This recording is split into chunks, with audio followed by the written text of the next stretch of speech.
Hello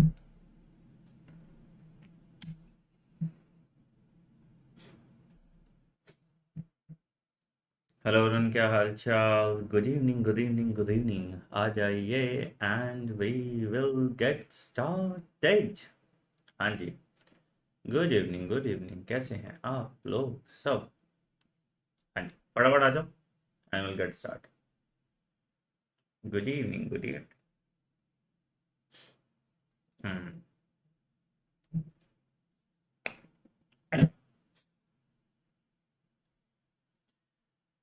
so hello everyone, welcome to the first class of general physiology, है ना।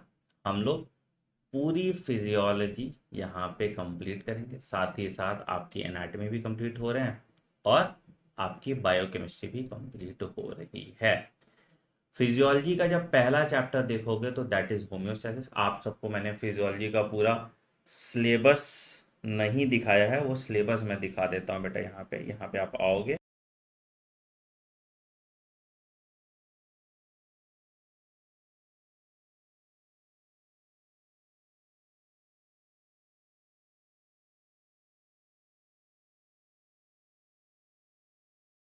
तो this is your entire syllabus. मैंने ये syllabus का पीडीएफ आपको अगर नहीं दिया है तो टेलीग्राम चैनल पे जाओ मेरे, t.me/Dr. Next 001, t.me/Dr. Next 001।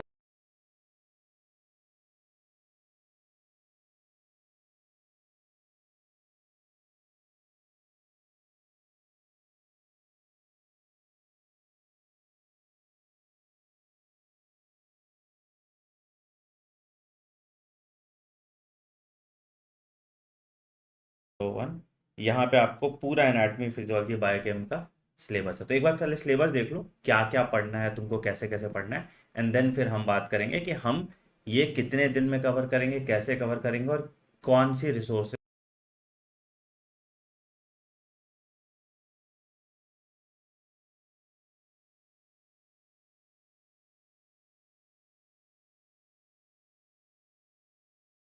को यूज करके कवर करने वाले हैं। तो ये एनाटॉमी का है। एनाटॉमी के सिलेबस में मैंने ऑलरेडी वीडियो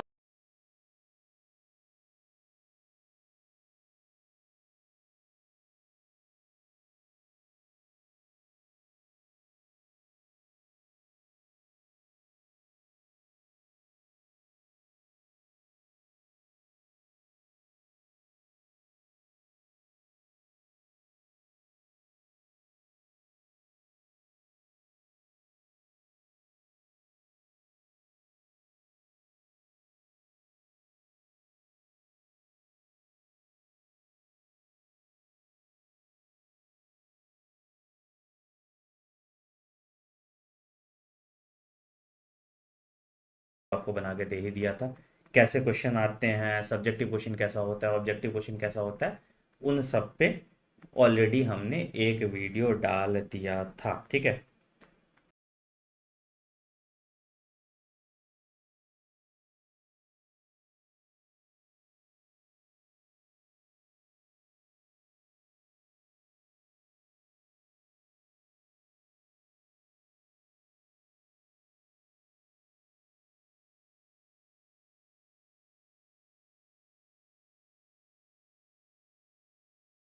आइए फिजियोलॉजी की बात करते हैं। ठीक है। तो ये फिजियोलॉजी की बात करें, ठीक है। तो फिजियोलॉजी में तुमको कोर्स कंटेंट देखोगे तो देखो क्या क्या चीजें आपको देखने को मिलता है। तो फिजियोलॉजी में सबसे पहले जो आज हम लोग पढ़ रहे हैं दैट इज होम्योस्टैसिस, ये कंप्लीट करेंगे। ठीक है। उसके बाद आपका इंटरसेल्यूलर कम्युनिकेशन वगैरह ये सब देखेंगे। एपोप्टोसिस, प्रोग्राम सेल डेथ कैसे होता है वो देखेंगे। फिर ये दूसरा एक इंपॉर्टेंट मॉड्यूल आता है, ट्रांसपोर्ट अक्रॉस मेम्ब्रेन। ठीक है। वो एक बहुत इंपॉर्टेंट होता है। फिर concept of pH and buffer, ये भी बड़ा इंपॉर्टेंट टॉपिक है। ठीक है। फिर मॉलिक्यूलर बेसिस कैसे, एंड बाकी चीज़ों को डिमॉन्स्ट्रेट कैसे करते हैं ये। तो ये जनरल फिजियोलॉजी का पार्ट है। जनरल फिजियोलॉजी के बाद हम हिमेटोलॉजी करेंगे। हिमेटोलॉजी के बाद आपका नर्व एंड मसल फिजियोलॉजी। उसके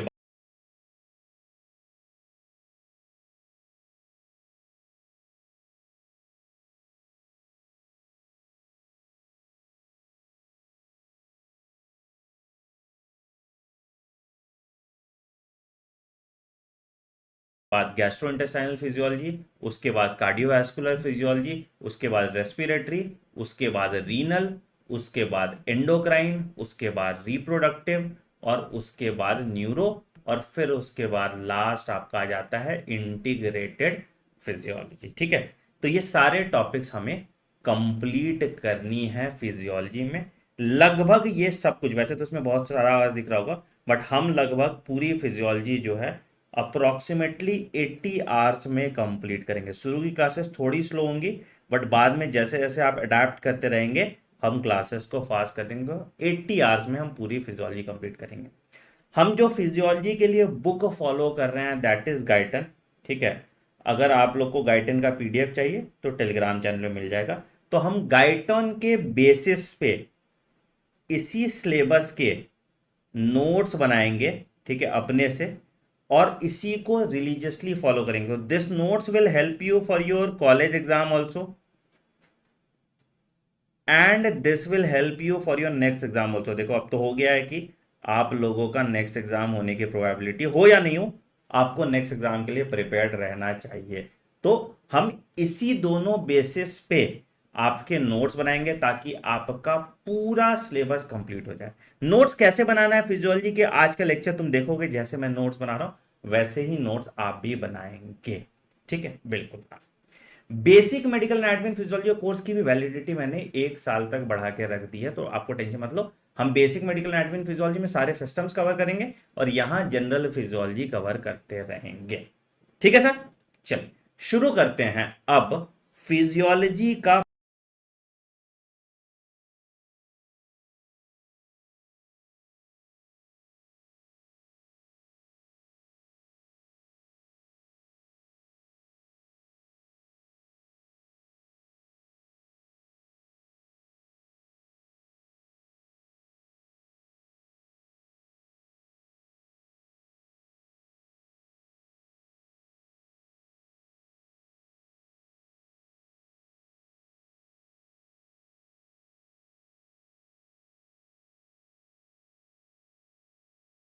पहला topic that is called general physiology. कुछ आपके डाउट है तो एक बार बता दीजिए, एंड उसके बाद फिर हम आगे बढ़ते हैं।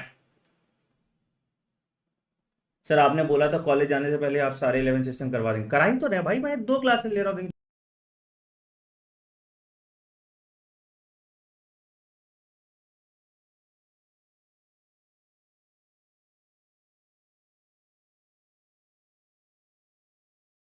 जब क्या जान लोगे मेरी, चांटा खाओगे, है ना। आपकी ये हिस्टोलॉजी चल रही है, हिस्टोलॉजी के बाद सिस्टम से स्टार्ट होंगे, है ना। तो 2 दिन में एक सिस्टम निपटेगा, साथ के साथ मैं तुम्हारी फिजियोलॉजी करा दिया, मैंने एम्ब्रियोलॉजी करा दिया। हम्म, ठीक है बेटा, करा दो।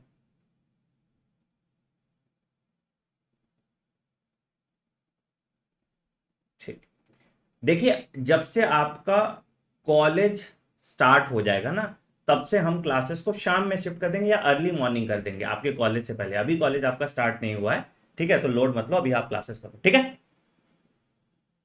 चल शुरू करें, शुरू करें, शुरू करें। एक बार सब लोग थम्स अप दे दीजिए और ध्यान से फोकस करके सुनिएगा, ठीक है। चलिए शुरू करते हैं, एंड ध्यान से फोकस करके सुनिएगा। क्लास का रूल बहुत सिंपल है। आपको मैं एक कॉन्सेप्ट समझाऊंगा, फिजियोलॉजी में आपको कुछ याद नहीं करना, सब कॉन्सेप्चुअल है, ठीक है। आपको मैं एक कॉन्सेप्ट समझाऊंगा, आपको उस कॉन्सेप्ट को समझना है अच्छे से। उसके बाद जब मैं डाउट पूछने के लिए बोलूं तब आप डाउट पूछिए, और फिजियोलॉजी में फिजियोलॉजी के डाउट पूछिएगा, एनाटॉमी में एनाटॉमी के, और बायोकेमिस्ट्री बायोकेमिस्ट्री के। मिक्स करने की कोशिश मत कीजिएगा, नहीं तो और कंफ्यूज करोगे। जितना मैं बता रहा हूं उतना ही आपको फॉलो करना है, उसके बियॉन्ड आपको एक लाइन नहीं पढ़ना। आप गाइटन को रेफरेंस की तरह यूज कर सकते हैं, बट बहुत कुछ गाइटन में आपको स्किप कर देना है, तो पूरी गाइटन आपको नहीं पढ़नी है, ठीक है। तो जो जो पॉइंटर्स मैं लिख रहा हूं, या तो आप गाइटन में नोट्स बना लो, या जैसे मैं अभी क्लास में नोट्स बनवा रहा हूं वैसे नोट्स बनाएंगे हम। चल शुरू करते हैं। आज का पहला topic that is general physiology, ठीक है, जनरल फिजियोलॉजी। क्लास के बाद आपको वैसे भी नोट्स मिल ही जाता है। ठीक है, चल, एक टर्म बड़ा बड़ा तुमको लिखा हुआ दिख रहा होगा, दैट इज कॉल्ड होम्योस्टैसिस। कोई बताएगा होम्योस्टैसिस का मतलब क्या है? होम्योस्टैसिस बहुत बचपन से तुम पढ़ते आ रहे होगे, जिन्होंने बेसिक वाला कोर्स किया उसमें मैंने थोड़ा बहुत होम्योस्टैसिस उनको उधर भी पढ़ाया था। ठीक है, तो सबसे पहली चीज हम समझते हैं होम्योस्टैसिस मतलब क्या। होम्योस्टैसिस मतलब क्या होगा सर? होम्यो मतलब सेम, है ना, स्टैसिस मतलब स्टेटस, है ना। तो स्टेडी स्टेट ऑफ बीइंग में अगर कोई ऑर्गेनिज्म रह रहा है तो उस फिनोमिना को हम कहते हैं होम्योस्टैसिस। ठीक है, तो एक साइंटिस्ट है जिसका नाम था वॉल्टर कैनॉन। ठीक है, तो ही कॉइंड द टर्म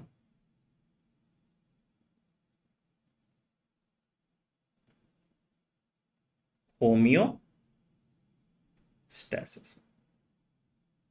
ठीक है सर, क्या मतलब है होम्योस्टैसिस का? क्या? Maintenance of nearly constant condition in the internal environment of an organism. Maintenance of nearly constant condition in the internal environment मतलब तुम्हारे बॉडी के अंदर का एनवायरनमेंट। ठीक है, इंटरनल इन,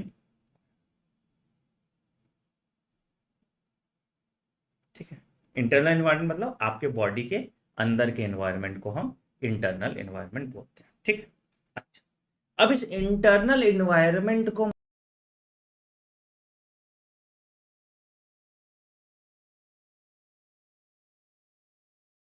मेंटेन करने के लिए मेरे बॉडी में कुछ फ्लूइड्स होते हैं जिसको हम कहते हैं बॉडी फ्लूइड्स, जिसको हम कहते हैं बॉडी। कैसे कैसे तरह के बॉडी फ्लूइड्स होते हैं मेरे बॉडी में? एक होता है that is I C F. क्या कहते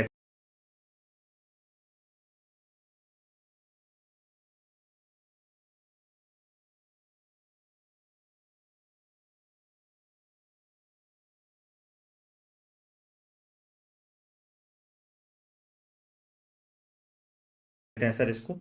इसको हम कहते हैं इंट्रा सेल्यूलर फ्लूइड। सेल के अंदर जो फ्लूइड है उसको हम बोल देंगे इंट्रा सेल्यूलर फ्लूइड। ठीक है, दूसरा आपका होता है सर, इसको हम बोलते हैं ECF। मतलब या तो तुम बोल लो इसको इंटर सेल्यूलर फ्लूइड, या तुम बोल दो इसको एक्स्ट्रा सेल्यूलर फ्लूइड। तो ये जो दूसरा होता है that is your extracellular fluid, that is ECF। ठीक है, तो इंट्रासेल्युलर फ्लूइड क्या हुआ? It is the fluid inside the cell. और एक्स्ट्रा सेल्युलर फ्लूइड क्या हुआ sir? It is the fluid outside the cell. It is the fluid outside the cell. तो majorly homeostasis में ECF का ज्यादा बड़ा रोल होता है। आगे हम लोग देखेंगे कैसे। ऐसा नहीं है कि ICF का रोल नहीं होता, बट मेजरली होम्योस्टैसिस में ECF का एक मेजर रोल प्ले होता है। ठीक है, कहां कहां आपके बॉडी में ECF होता होगा? एक तो ब्लड आ गया, ECF है ना।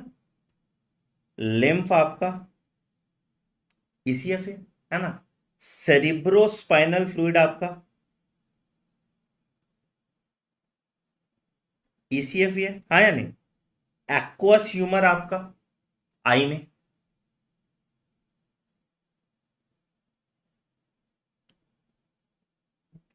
और विट्रस ह्यूमर आपका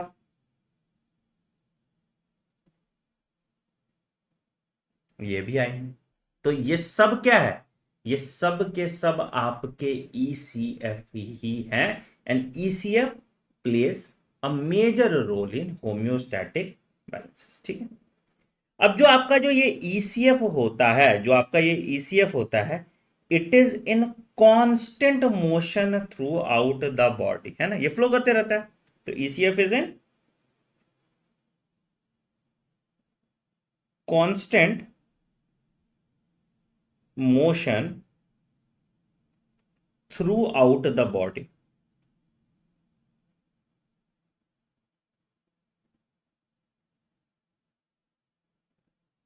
ठीक है, ठीक है, ठीक है सर, ठीक है। इसी रीजन के कारण इसको हम, ईसीएफ इज ऑल्सो कॉल्ड, एक टर्मिनोलॉजी होता है, इसको हम कहते हैं मिलीयू। वैसे तो इंपॉर्टेंट ही नहीं है, बट दिया है गाइडन में तो मैंने लिखवा दिया। इन टर नियर, ठीक है, मतलब it is called the internal environment of your body. तो ईसीएफ को ही हम इंटरनल इन्वायरमेंट ऑफ बॉडी कहते हैं। इसीलिए इसको हम इंटरनल इन्वायरमेंट ऑफ बॉडी कहते हैं। ठीक है। अब ईसीएफ और आईसीएफ में कुछ कुछ डिफरेंसेस होंगे, उसको भी एक बार देख लेते हैं, क्या क्या अंतर है ईसीएफ और आईसीएफ में और कैसे ये रेगुलेट करते हैं एक दूसरे को। ठीक है, तो दूसरा पॉइंट लिखिए, डिफरेंस बिटवीन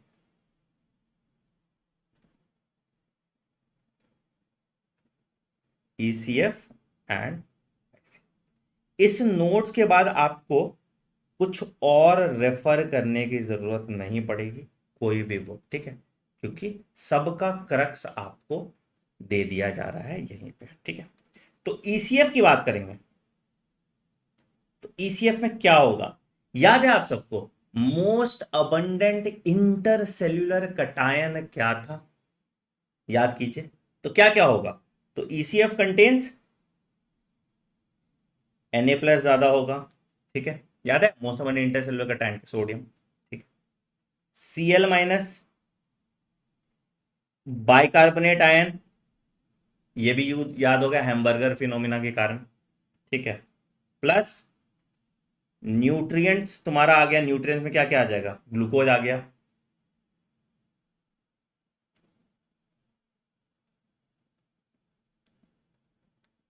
ऑक्सीजन आ गया, फैटी एसिड आ गया, अमाइनो एसिड आ गया, और क्या आ जाएगा, कार्बन डाइऑक्साइड हो जाएगा। एंड कार्बन डाइऑक्साइड, ऑक्सीजन और कार्बन डाइऑक्साइड दोनों ट्रांसपोर्ट हो रहा है ईसीएफ से, तो इसीलिए ये भी आ जाएगा। ठीक है सर। अच्छा, और ऑल्सो सेल्यूलर वेस्ट आ जाएगा, है ना। ठीक, आईसीएफ की बात करेंगे तो बेटा आईसीएफ में क्या आ जाएगा, मोस्ट अबंडेंट इंट्रासेल्यूलर कैटायन क्या था, पोटेशियम, पढ़ा था आपने, है ना। तो यहां पे क्या हो जाएगा, पोटेशियम आ जाएगा, मैग्नीशियम आ जाएगा, ठीक है, फॉस्फेट आयंस हो जाएगा, है ना, instead of sodium and chloride. ठीक है, और इन दोनों के बीच में आपका ट्रांसपोर्ट भी होता है। ठीक है बेटा, समझो SCO3 माइनस आयन या बाइकार्बोनेट आयन कैसे मैं कह रहा हूं ईसीएफ में, आपने पढ़ा था hamburger phenomena, chloride shift hamburger phenomena पढ़ा था ना। तो क्या देखा था, आपने देखा था यहां पे CO2 प्लस H2O क्या बनाता था, H2CO3, H2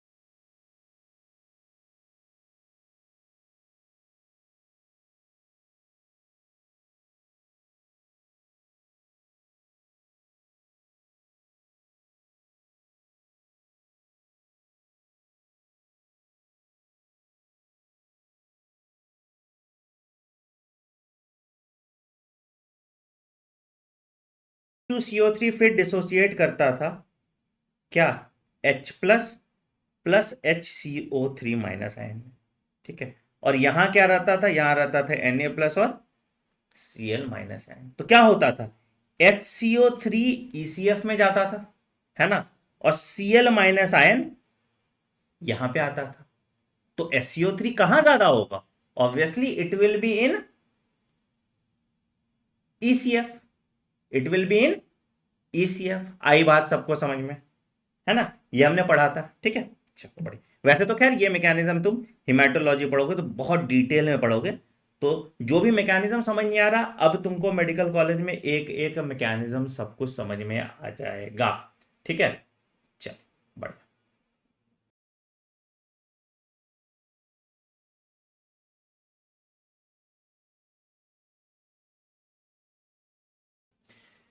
ठीक है सर, ठीक है सर। तो ये तुम्हारा ईसीएफ और आईसीएफ का जो मेजर डिफरेंस था वो आपको हमने समझा दिया, ठीक है। कुछ और डाउट है यहां तक तो बताइए।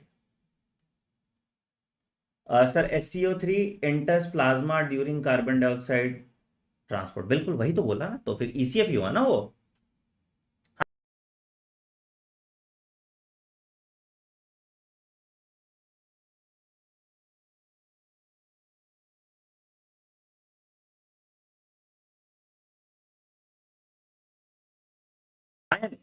ईसीएफ ही हुआ ना वो, कुछ और तो हुआ नहीं।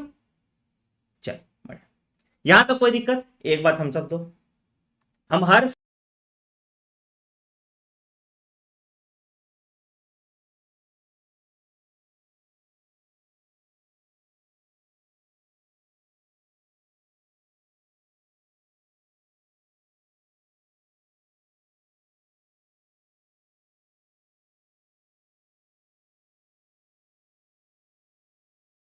सब टॉपिक के बाद एक बार आपको रोक के पूछूंगा आपको कोई डाउट है कि नहीं, और जब डाउट हो तो यहां पे आप डाउट का सॉल्यूशन बताओ, ठीक है।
ठीक है, चलिए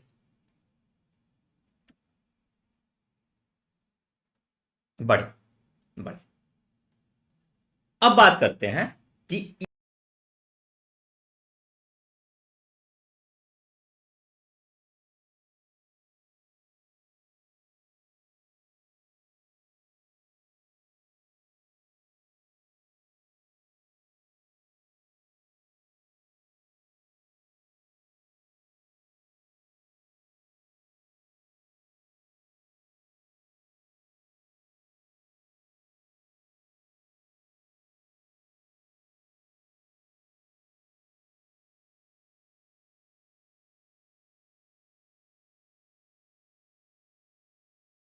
ईसीएफ का कैसे ट्रांसपोर्ट होता है, थोड़ा एक ब्रीफ ओवरव्यू एक बार समझ लेते हैं।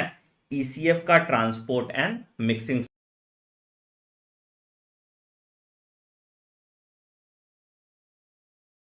मिक्सिंग सिस्टम मतलब सर्कुलेटरी सिस्टम, कहां से न्यूट्रिएंट ले रहा है, कहां पे क्या छोड़ रहा है, उसका एक ओवरव्यू देख लेते हैं, ठीक है। तो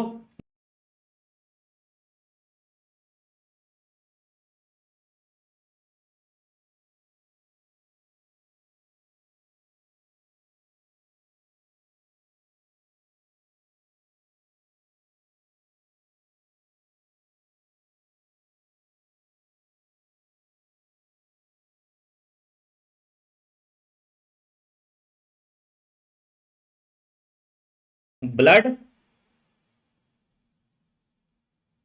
सर्कुलेटरी सिस्टम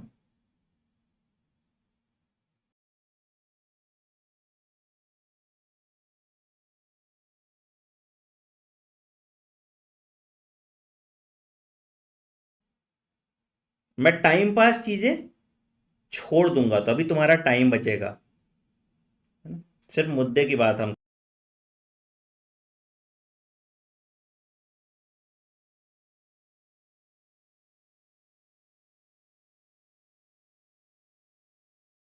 करेंगे यहाँ पे, ठीक है।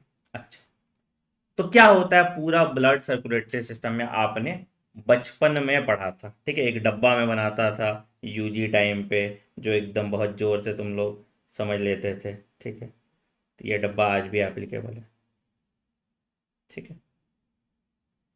जनरली यही होता था, right atrium, right ventricle, left atrium, left ventricle, ठीक है ना।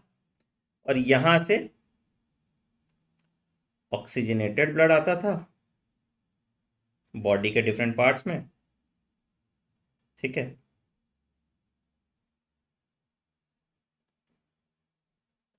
और यहां से डीऑक्सीजनेटेड ब्लड चला जाता था तुम्हारे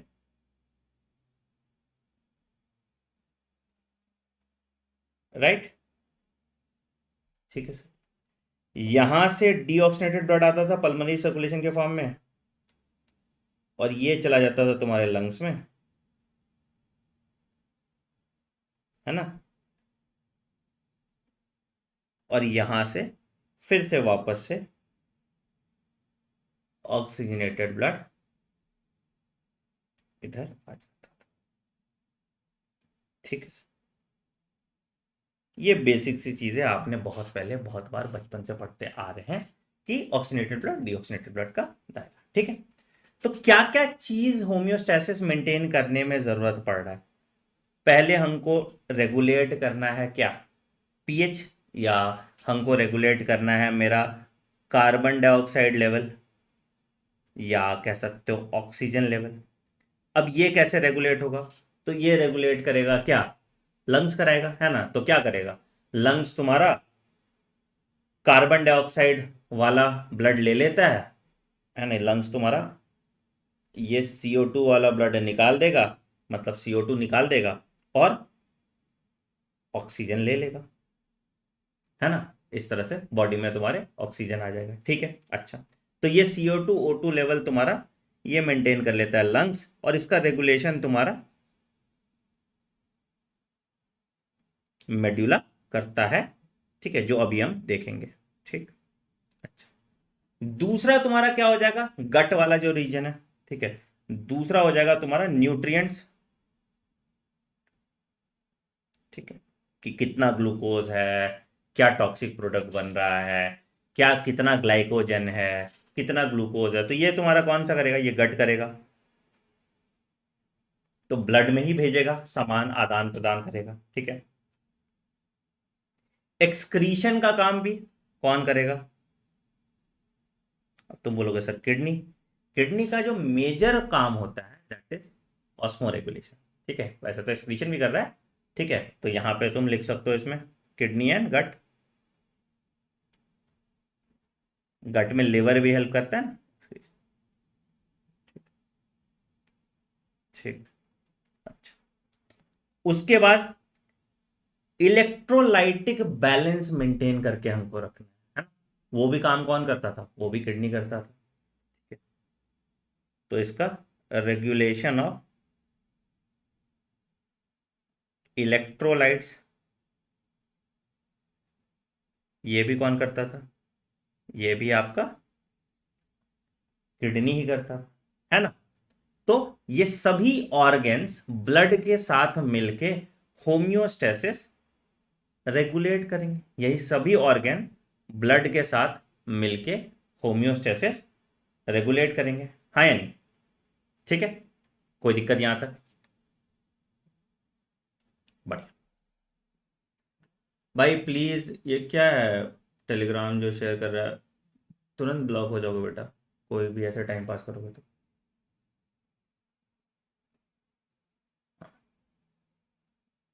चलो, यहां तक काफी है sir. How to revise by reading notes only, you can not revise by reading note only. Please, अगर टाइम पास करेंगे तो मैं ब्लॉक कर दूंगा। पढ़ना तो पड़ेगा ना, नोट से रिवाइज होने लगा तब तो हो गया। हाँ चलिए चलिए, पहले मुद्दे पे आइए। यहां तक कोई दिक्कत? यहां तक कोई दिक्कत?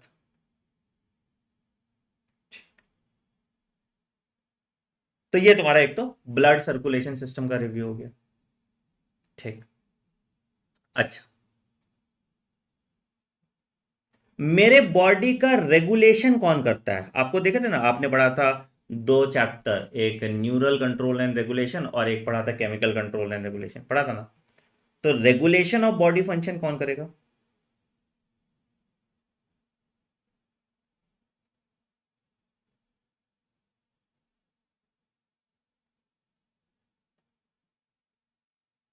ये एक नर्वस सिस्टम करेगा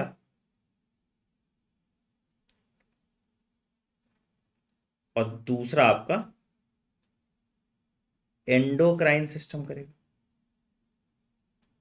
कैसे करेगा ये जब सिस्टम्स पढ़ेंगे तो हम डिटेल में देख लेंगे, ठीक है। और क्या है? Protection of your body.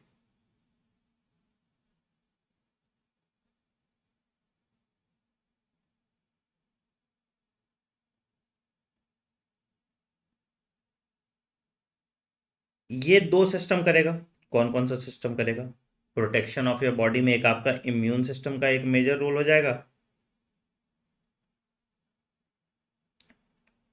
और दूसरा मेजर रोल हो जाएगा आपका इंटेग्यूमेट्री सिस्टम का। इंटेग्यूमेंट्री सिस्टम का, ठीक है। अच्छा, क्या रिप्रोडक्शन को हम होम्योस्टैटिक कंट्रोल मानेंगे, हाँ या नहीं? क्या रिप्रोडक्शन को हम होम्योस्टैटिक कंट्रोल मानेंगे, यस और no? Does reproduction helps in homeostasis?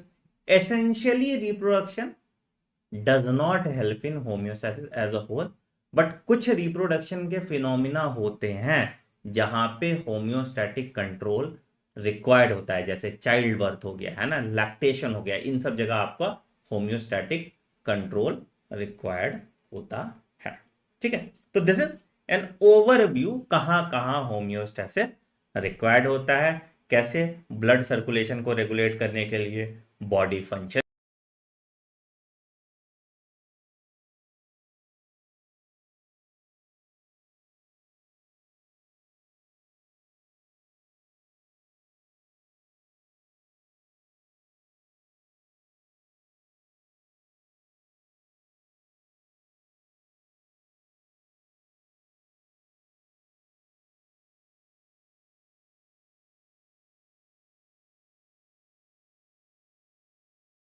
को रेगुलेट करने के लिए और बॉडी को प्रोटेक्ट करने के लिए हर चीज में हमें होम्योस्टैटिक बैलेंसेस रिक्वायर्ड होते हैं, ठीक है।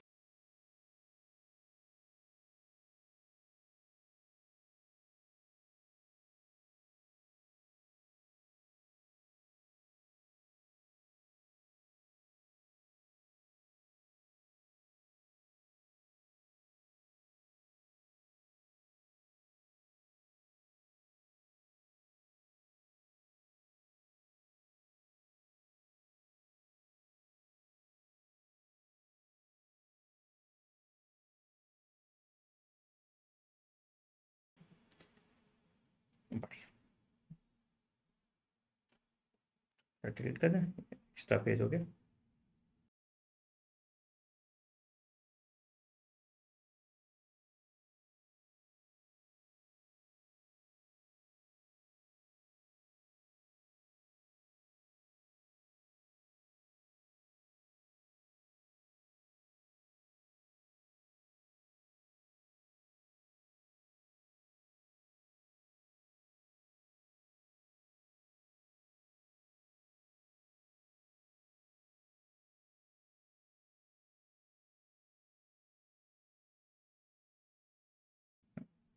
चलो, बहुत। अब आगे बढ़ते हैं और देखते हैं कंट्रोल ऑफ होम्योस्टैसिस, कैसे बॉडी का कंट्रोल सिस्टम काम करता है या कंट्रोल मैकेनिज्म काम करता है। ठीक है, तो अगर हमको एक रेगुलेशन कराना है, हमको अगर किसी चीज को रेगुलेट कराना है तो क्या क्या चीज रिक्वायर्ड होता है। ठीक है, सबसे पहले चीज हमको जो रिक्वायर्ड होता है फॉर रेगुलेशन,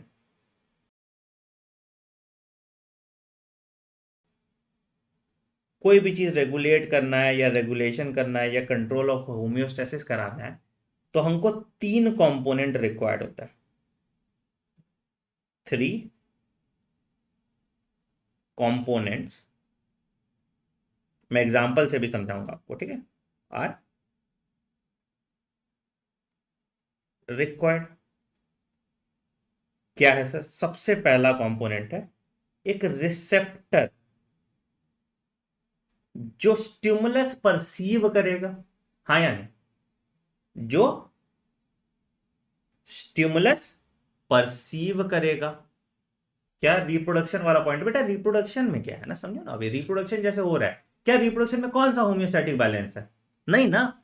रिप्रोडक्शन के कुछ फिनोमिना में होम्योस्टैटिक बैलेंसेस आएंगे, जैसे मान लो जब चाइल्ड बर्थ हो रहा है लेबर के दौरान, तो अभी मैं दिखाऊंगा तुम्हें वहां पॉजिटिव फीडबैक मैकेनिज्म काम करता है, उसके बारे में अभी हम बात करेंगे। ठीक है, बट ऐसे रिप्रोडक्शन को देखोगे कि क्या बिना रिप्रोड्यूस किए कि कोई आदमी मर जाएगा? मरेगा नहीं ना।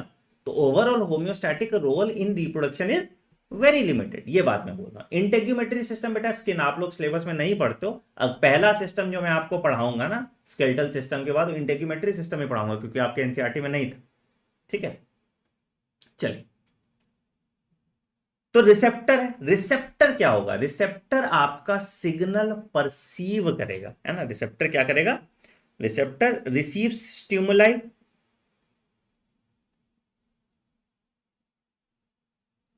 स्टिमुलाई क्या होता है? Any change in the external environment is received by my receptor. ठीक है, उसके बाद ये रिसेप्टर से चला जाएगा कंट्रोल सिस्टम में।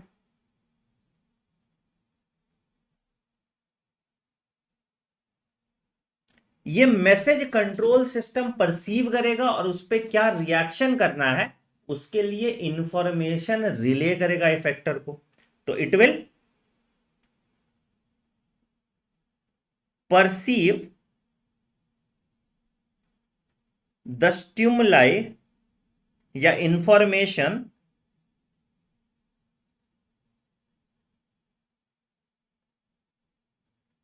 Bye receptor and respond accordingly by relaying message to effector. कि इसके रिस्पॉन्स में इफेक्टर क्या करेगा? इफेक्टर को मैसेज भेजेगा, भैया इफेक्टर आप ये काम कर दो, तभी मेरा होम्योस्टैटिक बैलेंस आएगा। ठीक। और तीसरा होता है sir that is effector. Effector क्या करेगा सर? इफेक्टर इस पे एक्ट करेगा, है ना। Will act on the signal perceived by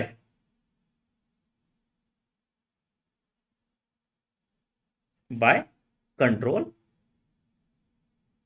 system.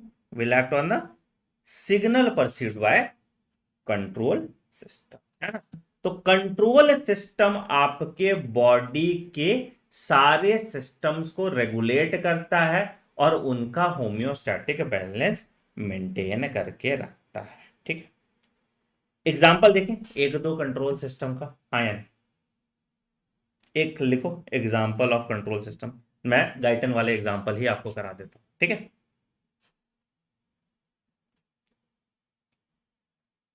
Examples of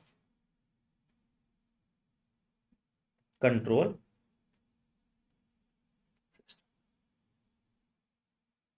ठीक है, पहला देखो,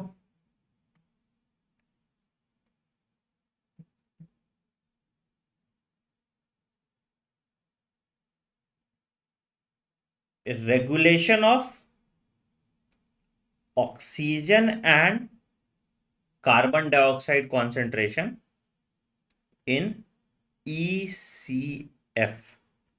एक्स्ट्रा सेलुलर फ्लूइड में ऑक्सीजन और कार्बन डाइऑक्साइड कॉन्सेंट्रेशन कैसे होता है।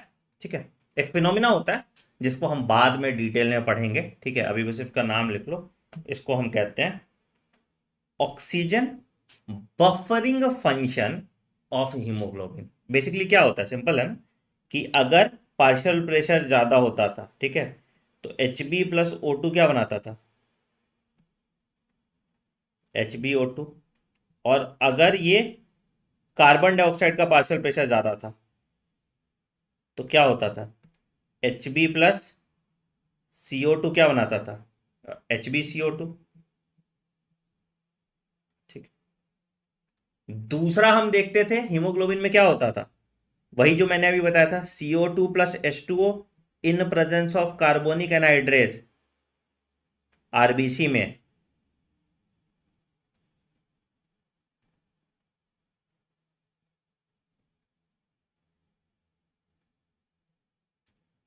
H2CO3 और H2CO3 फिर से डिसोसिएट कर जाएगा H++ HCO3- आयन,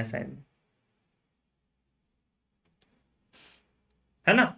अब ये बाइंडिंग और डिसोसिएशन ये रेगुलेट हो रहा है, बाइंडिंग और डिसोसिएशन रेगुलेट हो रहा है, और किस पे रेगुलेट हो रहा है, ये रेगुलेट कर रहा है केमिकल कैरेक्टरिस्टिक्स ऑफ हीमोग्लोबिन के साथ, ये रेगुलेट कर रहा है केमिकल कैरेक्टरिस्टिक्स ऑफ हीमोग्लोबिन के साथ, है ना।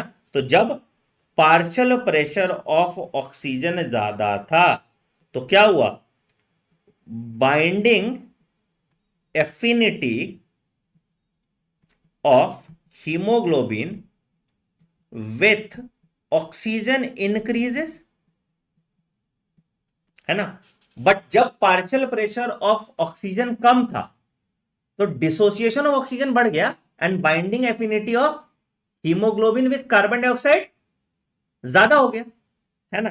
तो अगर PCO2 ज्यादा है तो binding affinity of haemoglobin with oxygen decreases and dissociation increases, oxygen का डिसोसिएशन बढ़ जाता है। तो इसी हिसाब से क्या हुआ, मेरे ECF में ऑक्सीजन और कार्बन डाइऑक्साइड का रेगुलेशन होते रहता है। समझ में आई बात, मेरे ECF में ऑक्सीजन और कार्बन डाइऑक्साइड का रेगुलेशन होते रहता है। ठीक है, ठीक है सर, ठीक है, ठीक है। अच्छा, ये तो हो गया ऑक्सीजन के हिसाब से, ऑक्सीजन के हिसाब से हीमोग्लोबिन ने रेगुलेट कर लिया, ठीक है। अच्छा, अगर मान लो कार्बन डाइऑक्साइड का लेवल ज्यादा है, अगर मेरे बॉडी में कार्बन डाइऑक्साइड का लेवल इंक्रीज होता था तो क्या होता था, अगर CO2 ज्यादा होता था तो जो मेरे बॉडी का रेस्पिरेटरी सेंटर है, याद है,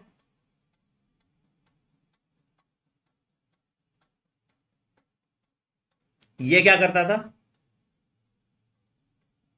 ये क्या करता था, ये बोलता था ब्रीदिंग को बढ़ा दो, है ना। तो it will stimulate the respiratory centre, जिससे क्या होगा, ब्रीदिंग रेट इंक्रीज कर जाएगा। एंड क्या इंक्रीज करता था, ड्यूरेशन ऑफ एक्सपीरेशन। तो मतलब कार्बन डाइऑक्साइड ज्यादा बाहर निकलेगा, ठीक है। तो इससे क्या होगा, excess carbon dioxide is remove, हाँ या नहीं, पढ़ा है हमने ये, excess carbon dioxide is removed from ECF। Clear है सर, क्लियर है sir, excess carbon dioxide is remove from the ECF। ठीक है, बहुत बढ़िया, बहुत बढ़िया, ठीक है। कोई दिक्कत इस वाले मैकेनिज्म में, तो ऑक्सीजन के लिए तो हीमोग्लोबिन अपना बाइंडिंग एफिनिटी दिखा दिया, कार्बन डाइऑक्साइड के लिए मेरा रेस्पिरेटरी सेंटर काम कर दिया। तो यही रेस्पिरेटरी सेंटर जो है मेरा, ये कंट्रोल सिस्टम है, हाँ या नहीं, यही रेस्पिरेटरी सेंटर जो है मेरा, ये कंट्रोल सिस्टम है, हाँ या नहीं। बताइए कोई दिक्कत है यहां तो?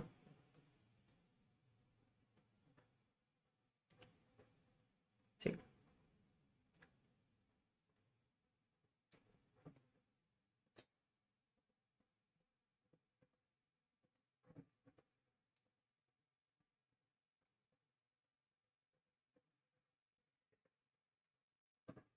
डन। आगे बढ़े।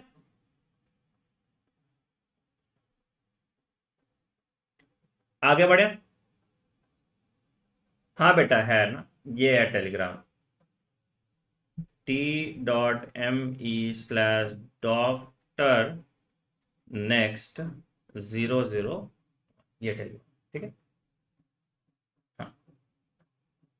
चल आगे बढ़ते हैं, ठीक है, दूसरा एक और एग्जांपल देखते हैं। चलिए एक और एग्जांपल देखते हैं। इसको हम बोलते हैं रेगुलेशन ऑफ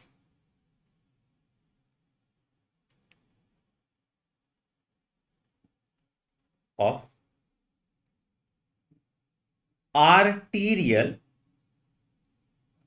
ब्लड प्रेशर। ठीक है, ये भी थोड़ा बहुत आपने पढ़ा था पहले। तो क्या होता है, मेरे बॉडी में होता है कैरोटिड आर्टरी और अयोटिक नॉच, है या नहीं? कैरोटिड आर्टरी कहां पे होता है सर? नेक पे, है ना? And aortic notch arch of aorta, जो कर्व रीजन होता है तुम्हारे हार्ट के पास। ठीक है।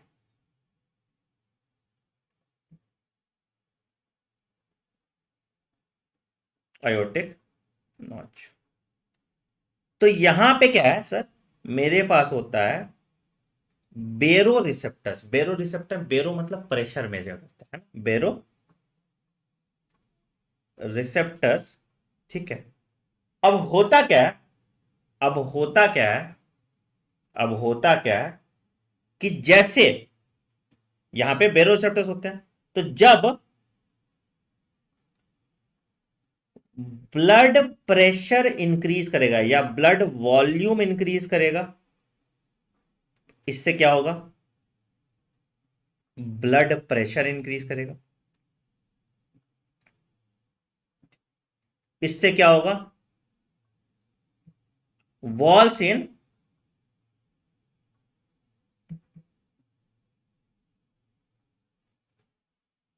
आर्टरीज स्ट्रेच, है ना? इससे क्या होगा? बेरो रिसेप्टर स्टिमुलेट हो गया।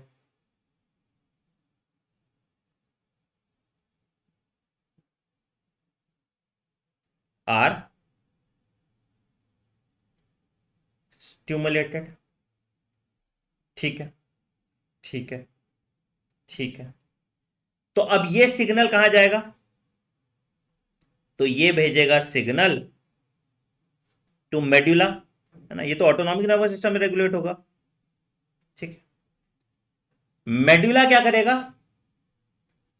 मेड्यूला क्या करेगा?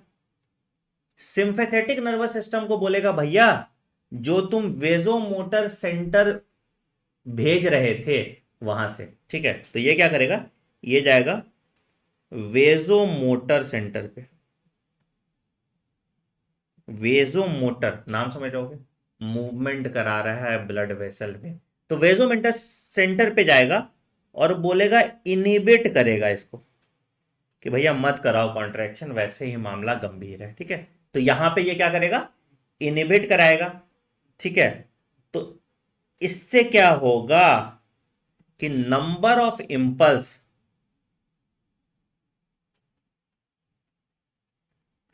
बाय सिंपैथेटिक नर्वस सिस्टम, अब पढ़ा है ना आपने? सिंपैथेटिक होता था, पैरासिम्पैथेटिक होता था। ठीक है। डिक्रीज कर जाएगा।